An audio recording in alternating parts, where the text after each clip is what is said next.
জাতীয় সংসদ নির্বাচনের আগে ঢাকায় বিশাল জনসমাগম ও শোডাউন করতে চায় বাংলাদেশ জামায়াত ইসলামী। সে লক্ষ্যে আগামী 19শে জুলাই ঢাকা চলো কর্মসূচির মাধ্যমে রাজধানীতে বিশাল জমায়েত করার পরিকল্পনা রয়েছে দলটি।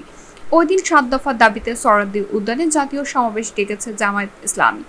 সংশ্লিষ্টরা বলছেন, 24-এর 5 আগস্ট ছাত্র জনতার গণ অভ্যুত্থানের পর ছোটখাটো একটি সমাবেশ হলেও 19শে জুলাই ঢাকায় জামায়াতের এটিই সবচেয়ে বড় সমাবেশ হতে যাচ্ছে। দলটির দায়িত্বশীল নেতারা জানান, সমাবেশে বিএনপি, হেফাজত ইসলাম সহ ফ্যাসিবাদ বিরোধী সব রাজনৈতিক দলকে আমন্ত্রণ জানানো হবে। সারা দেশে নেতাকর্মী, সাধারণ মানুষ সহ 14 থেকে 15 লাখ লোক সমাগম করার টার্গেট নিয়ে ব্যাপক প্রস্তুতি নিচ্ছে দলটি। উল্লেখ্য, এই সমাবেশ গত 21 জুন হওয়ার কথা ছিল।